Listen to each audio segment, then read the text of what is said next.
So in this video, let's talk about the local business marketing strategies that nobody talks about in 2026 to actually scale up your local business. And everybody online always talks about only SEO or only paid ads. But in this video, I'm going to give you the sauce based on my decades in local marketing on how exactly I would scale up a local business in 2026. One thing is, if you know the quote, give me a lever long enough and a fulcrum on which to place it, and I shall move the world. This is from Archimedes. So let's first talk about the 4 different types of leverage that we could use in our local business to actually scale up. Number 1 is media leverage. So this includes anything related to content.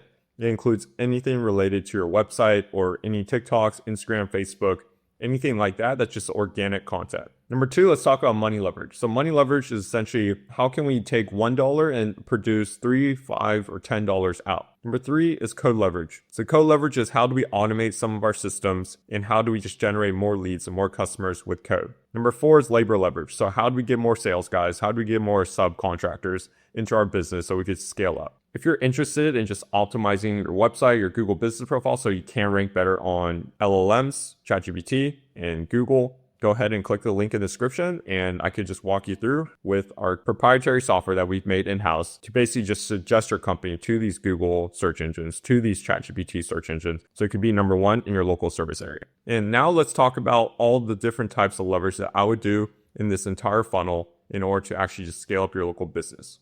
So number 1, what we really need to focus on is SEO. So Google business profile and website. These are the most important factors in terms of SEO. Let's say a lead comes in from Facebook ads. The first thing that they're going to do, especially if you're doing higher end projects, like let's say, for example, a pool build, they're going to search your business online. And if they can't find it, what's going to happen is you're not going to close that customer. They'll probably go to the next profile that has a better Google business profile, better photos, more reviews, and they're going to go towards that company instead.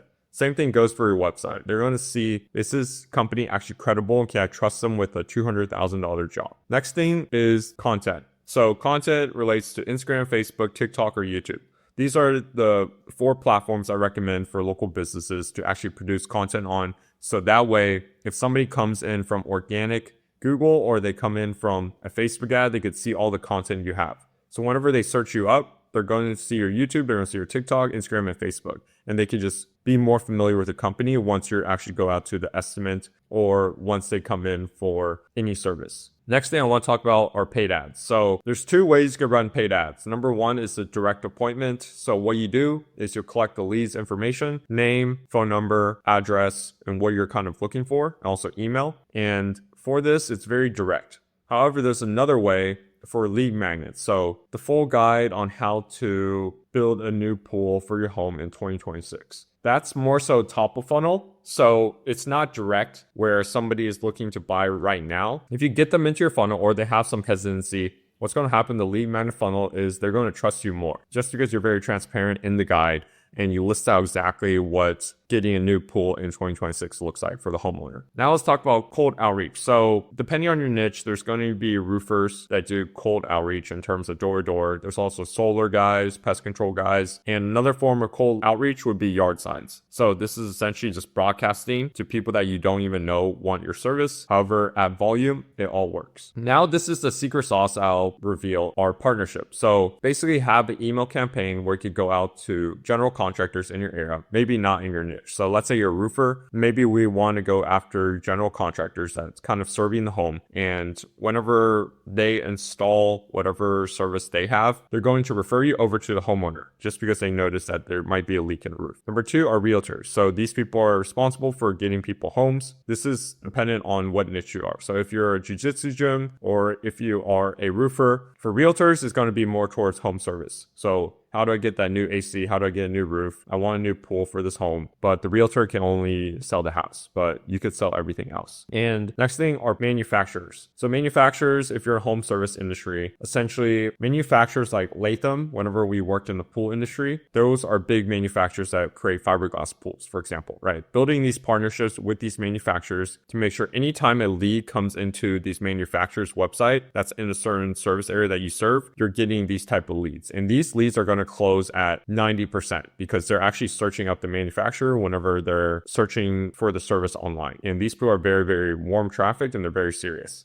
Next thing are financing partners. So anybody that could finance getting a new roof for your house, or anybody that could finance getting a new pool for your house. Just making sure that if somebody is searching up financing on getting a new pool or getting a new roof, they're probably very, very serious on how do we actually get the financing, right? So building out these partnerships with these networks, they're going to just supercharge your local business, because right now you're probably relying a lot on referrals from homeowners. But imagine we go one step above and we're actually building all these relationships with these manufacturers that already have all these leads coming in. So it's just more leverage in terms of the referral network. And with this, you'll pay commission per client. Now let's get into where everything trickles down to. So a lot of people, a big mistake I see in local businesses are, as soon as a lead comes in and they don't sell, they leave them be. And that's the biggest thing with them exiting our ecosystem. The only time where somebody exits the ecosystem, if they unsubscribe from the email, if they unsubscribe from the phone number. However, if they're still in our ecosystem, we want to make sure that all of our ad dollars that we spend on Facebook, because Facebook, Google, PPC, LSA ads are not cheap. So you need to make sure that every single lead that comes in gets sold something. So with that, you can have email flows, 60-day sequence. Let's say they don't close or they got in from a lead magnet. You want to put them through email flow to tell them more about your company, all of the past projects you've done, and everything like that. The same thing goes for, let's say you run a Pilates studio, you want to show transformations, or if you're a gym, you want to show transformations and the equipment that you have, and also what the trainers you have at the gym are like. And with that, there's going to be two different routes that people could go down. So unqualified leads. So this is more towards like home service if they don't have the money for a pool, or qualified leads. So qualified leads are going to go ahead and get the project done or get a new customer for a local business, and then you send them a newsletter. So every single person, whether unqualified or qualified, every single person that enters the ecosystem has to be sent a newsletter. And this keeps you at the top of their mind. So whenever, let's say, next time their roof leaks or a hurricane hits or the rain is super heavy and they have a leak, they're going to come to you instead of going to your competitor, right? Just because they've worked with you in the past, or you're constantly on the top of their mind in their subconscious. So one thing about this funnel, and if you don't know what funnel is, essentially it's like a marketing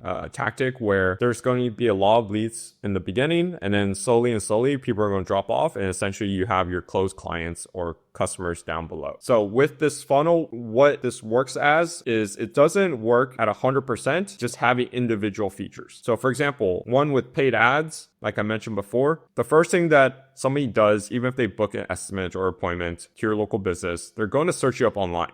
So if you have a very bad SEO presence, like Google Business Profiles, if it's very bad or your website's very bad, you're going to struggle in terms of closing a deal. Same thing goes for content. Whenever they search up your company online, they're going to see all the content that you have. If you don't have enough content, they're probably not going to buy from you. Cold outreach as well, right? Door to door, if you mention a company name, they're going to go to your social media platforms. They're going to go to your Google profile. And if you don't have a very optimized profile that's designed to convert, you're going to struggle with that. Same thing with yard signs. They literally see your phone number, they see your website, and if you don't have the perfect profile, you're going to struggle.